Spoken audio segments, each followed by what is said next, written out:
Hey girl, welcome to the 100th episode of the podcast. I could squeal, I could shout, I could literally go crazy because I cannot believe we are at episode 100. Seriously, it was yesterday that I was in a place of God, what is next for me? How can I show up? How can I impact more women? Are you sure that this is the calling that you have over my life? Insert the podcast. And it has been the best ride and journey of my life to date that I have been able to impact so many of you. And the goal of the show is just to continue to show up, continue to impact, continue to move mountains in your life and women's life across the world, and to prove that recovery from an eating disorder and disordered eating is possible. And I just wanted to say thank you. Sister, today we're talking all about recovery. What is recovery? What does it actually look like? And I'm going to share with you some personal insights into my recovery journey. You're going to want to listen into this one because it is straight from the heart, right to you today, girl. Let's go.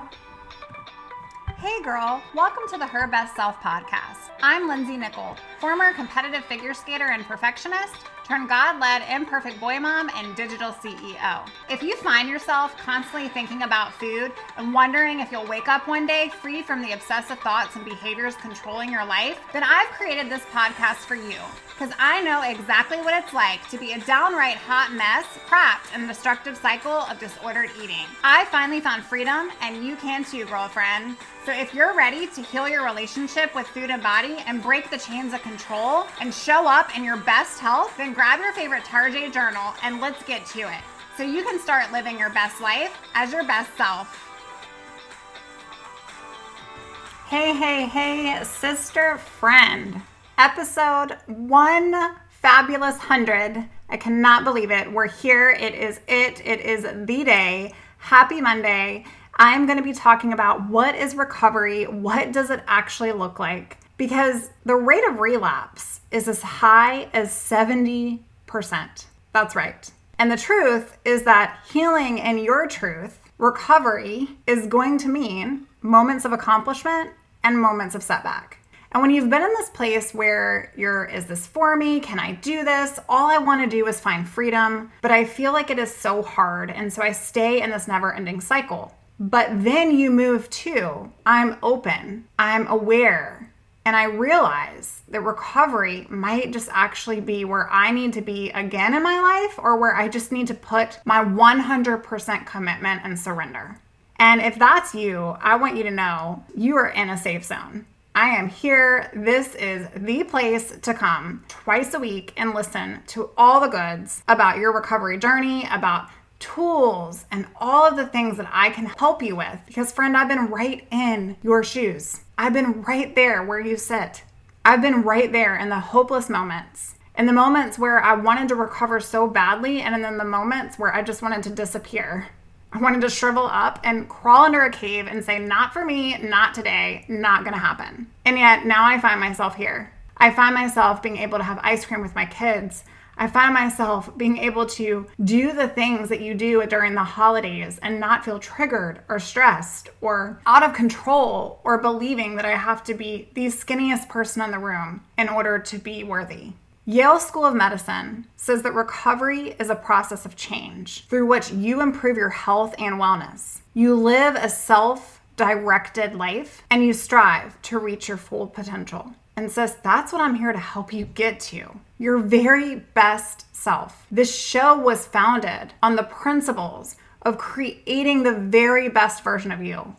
And in order to do that, we have to shed those false illusions, those beliefs that we're just not gonna be loved or liked or appreciated or understood or seen unless we restrict our food or control every single morsel of it that goes into our mouth. In addition to that definition of recovery, I believe that recovery is a process and a road and a journey. It's not an end state. It's not a destination. It's a state of constant being, present being. It's the living expectation that life is gonna freaking knock you off your feet. It's gonna knock you down some days. And the triggers are gonna come and things are gonna happen and people are gonna leave us and out of control experiences are gonna feel like direct hits to our soul. But it's taking steps, step by step by step, to not let these circumstances consume you, to not let these things control your relationship with food and how you treat your body and what you put in it, to not allow you to continue these negative behaviors. See, recovery is a process of hope. It's a process of belief. It's a process of acceptance and learning to embrace the unknown. And when you can approach it this way, fear is going to be there. And these distortions in our head are going to be there. But when we can come head on, it's overwhelming. It's liberating. And recovery is overcoming your mind, sis. It's challenging your thoughts and behaviors. And it's surrendering all of it to the one that has the best plan for your life so that you can let go of the comfort of this disordered relationship. So you can ultimately be living in your very best truth. We have to let go of the comfort and be willing to face the unknown. Be willing to face whatever that means for our life in order for you to actually find your best path forward. When you're in recovery, you are practicing this shedding of this false sense of self into who you are actually meant to be. And you're giving yourself grace and you're giving yourself permission. And for many of you, it's permission and grace for the first time in a very long time. I found myself in the recovery process, allowing things, giving myself permission to eat certain things, giving myself grace for not always having it right. And some days it felt freaking hard. Some days it felt debilitatingly hard. And other days it felt freeing. That's what recovery is. Recovery is healing physically. It's healing psychologically. It's healing behaviorally. And I feel it's also healing spiritually because your body needs to heal from your eating disorder. You actually need to heal from restriction. And by getting a stable weight and by increasing healthy levels of hormones and electrolytes. There are so many things that your body needs to heal from when you've had years of an unhealthy relationship with food. And the same goes for your mind. The thoughts around your body and body image, the perfectionism, the 7 inner critics that I talked about last week on the show. If you didn't listen to that one, go back and listen to it. Past traumas. There's so many things in your mind that you need to heal as well. And you need to be able to practice these healthy behaviors, not just soak up all the information. I mean, it's one thing to sit and listen to my show constantly, but it's applying these things that's going to create that positive transformation as to who you become.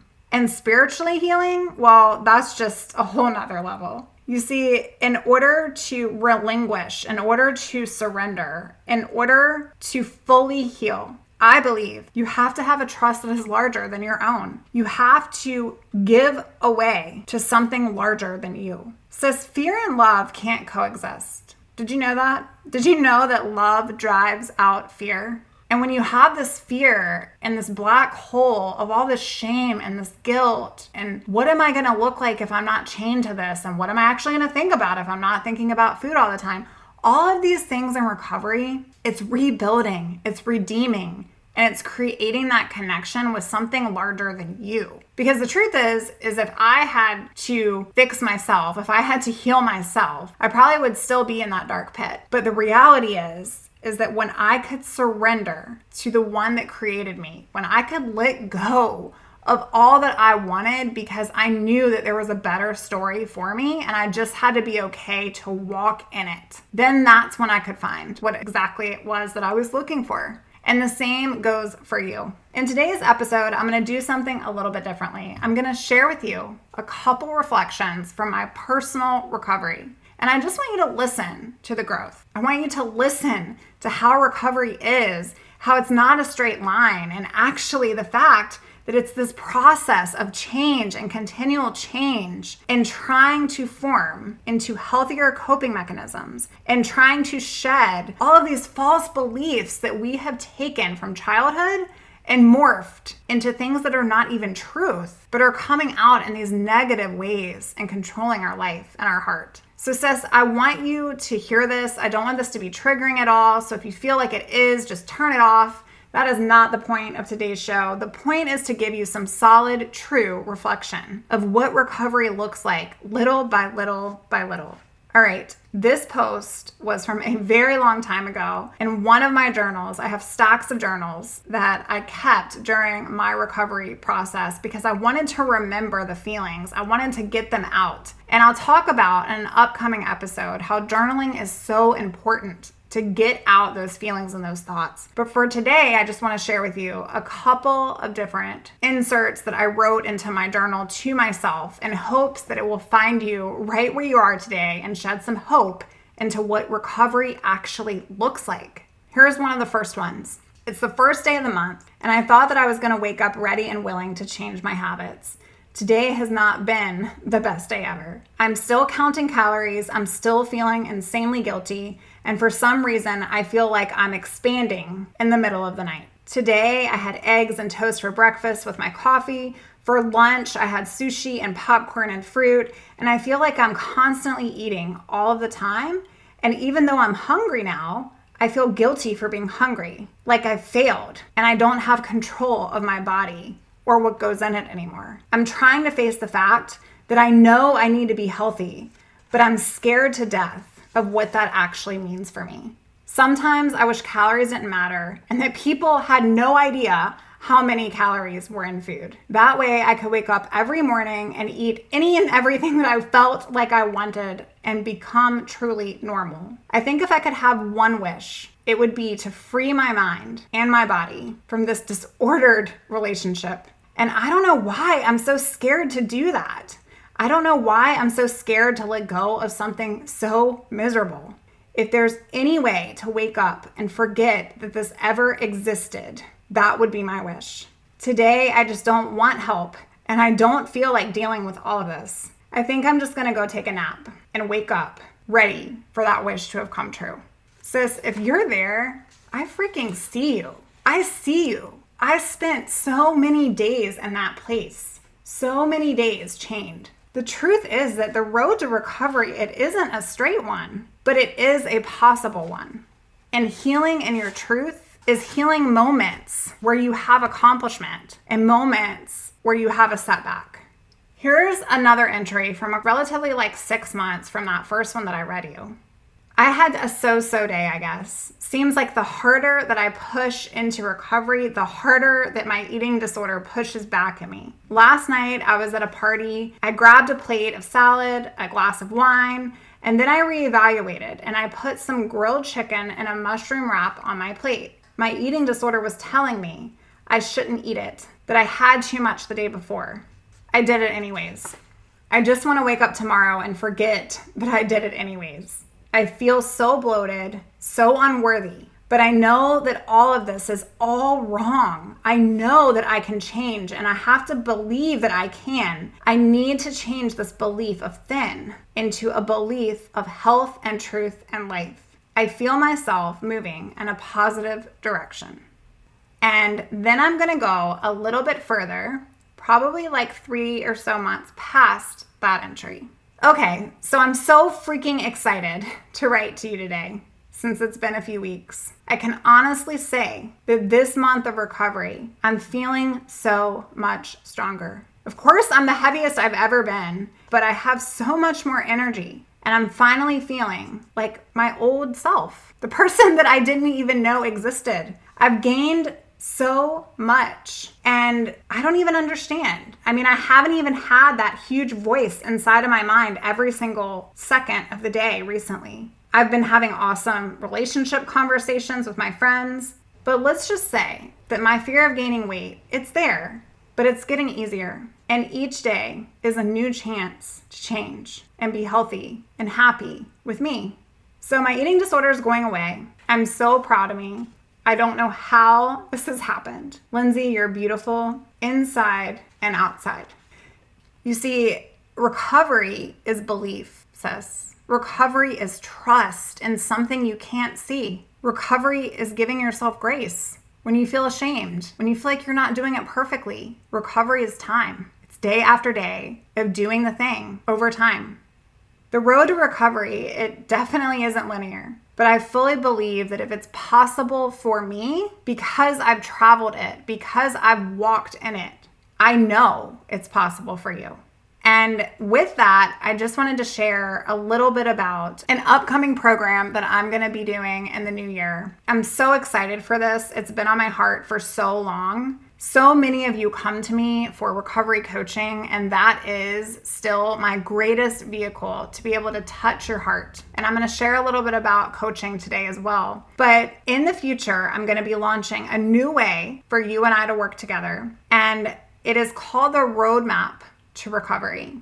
This future course is going to help you navigate your path to recovery. It's going to help you to get to actually what recovery means for you in your life. If you feel caged and you feel trapped and you feel chained and you've tried to recover on your own, but you just didn't get it, you just didn't make it work, perhaps you just need a roadmap. Perhaps that I can take you along the roadmap that I walked so that you won't need to figure it out by yourself. If you want to learn more about what my recovery looked like, my experience with my eating disorder, and more about Roadmap to Recovery, which will be happening in 2024, I want you to go on out to lindsaynickel.com/roadmap to recovery. You can find out more about what that is going to look like in the new year and get your name on my email list so that you can get communications sent straight to your inbox. But the good news today is that it really is all about embracing the unknown and approaching the fear and channeling your energy, your superpower of this desire to be free head on into fear of the unknown. Because when you push into that fear, you will realize that what you were so scared of was a lie. It wasn't even real. And I know that that sounds crazy bizarre, but the truth is that when you have had all these false beliefs, these expectations, these distortions over yourself, your body, your food, that being small is the best to be, and you're just terrified of what healing is actually going to mean for your life, recovery is going to create that belief in you. But you have to learn to surrender what it is that you are expecting so that you can achieve what you actually want and need. And with that, sis, I'm just going to talk briefly about coaching because I am basically on a wait list at this point. I've got a couple slots opening up at the end of this month. It is so imperative that you have somebody who's walked in this place right there in hand with you. Because yes, therapy is great and important. And yes, going to a nutritionist is wonderful. And she can help you develop a meal plan and work through all of those things. But in order to apply it to your life, in order to change your belief about recovery, in order to change your belief of what it means to be skinny, in order to change your belief and this fear and combat it straight on that you're scared to death to gain weight and what that's going to look like for you, you have to be able to process all those things. You have to create a battle plan. And that's where working with somebody who's done this before and who does this every single day with women all across the world is so important. Next year, January of 2024, I know some of you might be listening to this after the fact, my prices are going to go up to meet my demand. And I just want to bless a couple of you who might still be on the fence about coaching before the new year. So from today, December the 11th, to December the 18th, you can come in, you can request a slot on my calendar out on the website. You can also go to lindsaynickel.com and fill out a client application, and I can schedule some time with you. I am giving $500 off of my normal coaching packages because I'm going up in price in January, and I would like to love on those of you who might be on the fence before the January increase. Sis, you are so worthy. And recovery, it is messy. It's totally messy, and at times it sucks. And day after day after day, you're going to still be having some of those thoughts. That's what being in recovery actually means. It's okay to let down your guard. It's okay to feel like you're crazy. It's okay to do the thing and just do the thing. It's okay. We are shedding all of these false lies that the enemy has been giving to you over time, and we're replacing them with goodness and truth. Sister, you are more than a conqueror. I believe in you, and I am so flipping happy that I'm able to pour into you and that I've done this 100 times today. Thank you for listening to my show. I would love it if you shared it with a friend so we can get this message out even more to those women who need to hear this. And sister, don't forget to go out to the website and come on over to our private Facebook community, Hope and Healing for Eating Disorder Recovery. We will meet you there. All right, girl, you have a fantastic week, and I'll talk to you real soon. Bye for now. Oh, friend, thank you so much for letting me share what was on my heart today. My hope for this podcast is to help more women find freedom from food and body. If this has empowered or blessed you, let me know. I'd be honored for your rating and review of my show, and I'd love to connect with you in my private Facebook community. You really can move from perfection to purpose. Let's break the chains together. I'll help navigate the way. Until next time, bye for now, girl.